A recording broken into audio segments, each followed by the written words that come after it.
Baik kawan, untuk kali ini saya akan membahas mengenai Antam, Inco, TINS, dan MDKA untuk periode mingguan 15 Maret sampai dengan 19 Maret 2021.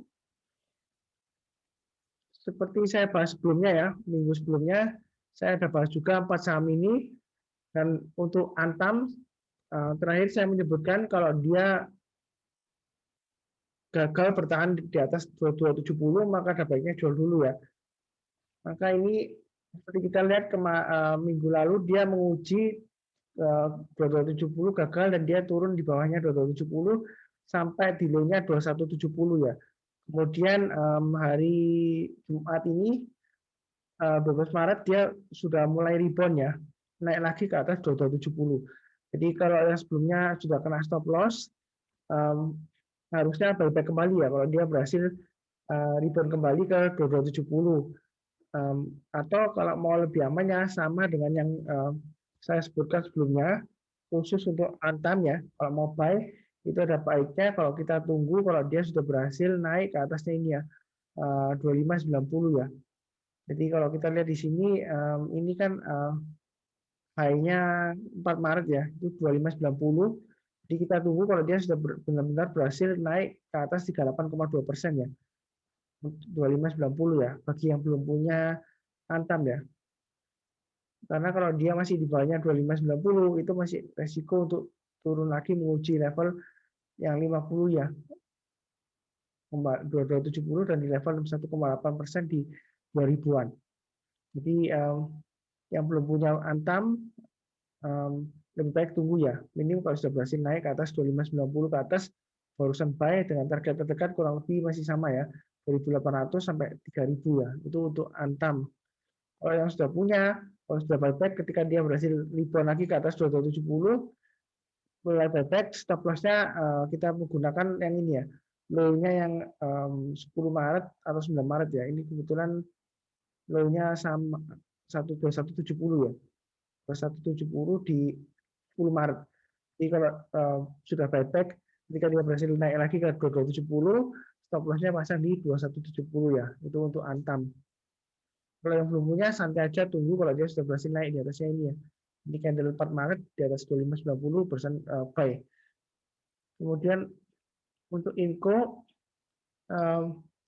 saya sudah sebutkan sebelumnya, minggu lalu, kalau turun di bawahnya 5.000 ya, hati-hati ya. Ini kan kita lihat di sini, untuk tanggal 4 Januari 2021, dia low-nya dia 5.000 ya. Jadi kalau turun di bawahnya, harusnya jual dulu. Kemudian kalau sudah jual, nah ini yang terakhir kan hari Jumat 12 Maret ya, dia sempat rebound, sempat nyentuh persis di kurang lebih di 61,8% ya. Jadi kita lihat 4820 ya. Jadi kurang lebih persis ya. Kalau kita lihat low sebelumnya di sini, nah ini sekitar 4.800 ya. Jadi dia cepat nyentuh kemudian turun lagi. Kalau menurut saya jangan buru-buru buyback ya. Kalau sudah jual karena stop loss, minim kalau dia sudah berhasil naik ke atasnya ini ya. 4820 ya, itu minim banget. Untuk lebih amannya ya kita tunggu tetap yang ini ya, yang seperti saya sebutkan sebelumnya untuk Inco ya, kalau belum punya itu lebih baik buy-nya kalau dia sudah berhasil naik ke atas minim ya 5625 ya, atau sekalian kalau dia sudah berhasil naik ke atas 6000 ya untuk Inco ya. Jadi nanti kalau dia sudah berhasil breakout ke atas 6000, nanti target price-nya di 6200-an, di 23,6% kurang lebih ya, dan 6.500 ya. Itu untuk Inco. Saat ini masih menguji ini ya, karena dia gagal minggu lalu bertahan di atas 61,8%, jadi minggu ini dia akan mencoba untuk bertahan di atasnya 61,8%. Jadi hati-hati kalau dia tidak berhasil menembus ke atas 4820, maka ada kecenderungan dia akan kembali lagi ke bawah, menguji level 78,6 ya, di sekitar 4.200. Kemudian untuk TINS, saya sudah sebutkan sebelumnya, lebih baik kalau turun di bawahnya 1780, jual dulu ya. Nah, kalau sudah berhasil naik kembali ke atas, terutama kalau kita lihat di sini kan dia sudah berhasil naik ke atas retracement 38,2%. Jadi harusnya buyback ya. Kalau sudah kena stop loss sebelumnya, kita buyback. Stop loss-nya pasang di mana? Pasang di 1735 ya. Kita lihat di sini ini swing low-nya 1735. Jadi kalau dia turun di bawahnya 1735, maka dia akan menguji level ini ya. Yang di sini kita lihat 1575 ya. Kalau turun lagi maka ada kemungkinan dia akan menuju ke level 61,8% untuk teens ya. Kalau yang belum punya, saya sebutkan sebelumnya minggu lalu, minim kalau sudah berhasil naik ke atas 2000 ya, buy ya. Nah ini sudah di atas 2000. Jadi kalau sudah buy, jagain aja posisinya. Kalau belum buy, posisi yang terakhir kan dia masih di bawahnya 2100. Jadi kalau untuk lebih amannya, kalau mau buy, tunggu kalau dia sudah berhasil naik ke atas 2100 ya. Jadi dia kalau di atas 2100, kemungkinan naiknya masih cukup bagus dengan target price ke 2200 dan 2500 ya. Itu untuk teens. Kemudian untuk MDKA harusnya masih belum kena stop loss ya, karena kalau sudah punya, saya sebutkan minggu lalu, kalau dia turun di bawahnya ini ya, 2400 kan kita lihat di sini swing low-nya 5 Februari 2400, kalau dia turun di bawahnya jual dulu. Ternyata dia kan masih menguji ini ya, level 38,2%. Jadi kalau dia masih di atasnya 2400, yang sudah punya harusnya masih hold ya. Kalau yang belum punya, ikutin aja petunjuknya sesuai dengan sebelumnya. Jadi untuk MDKA, kalau dia sudah berhasil naik ke atasnya retracement-nya 23,6%, di atas 2650 barusan kita buy. Kalau dia belum berhasil naik ke atas 2650, ada baiknya kita tunggu dulu ya, wait and see ya, karena dia kecenderungan masih tes di area 38,2 sampai 23,6% ya. Jadi lebih baik tunggu. Kemudian bicara mengenai sentimen harga komoditasnya, mengenai sentimen nikel dan timahnya, ini saya kasih lihat grafik terakhir ya harga komoditasnya. Jadi yang punya website, yang punya komputer bisa dibuka atau pakai smartphone ya, pakai browser, pakai investing.com. Jadi di investing.com itu kita bisa cek mengenai harga komoditasnya. Untuk nikel kita ketiknya pakai nikel ya, NICKEL ya, nikel ya. Terus kita pilihnya yang nickel futures yang komoditi ya. Jadi yang komoditi, nickel futures yang komoditi. Nah ini grafiknya untuk hariannya kita lihat di sini. Ini saya hilangkan dulu gambarannya. Jadi ini harga-harga terakhir di sekitar sini ya, di 16.240. Jadi dia kurang lebih masih sideways ya, testing area ini ya. Kalau kita kotain di sini, sebentar saya kasih area.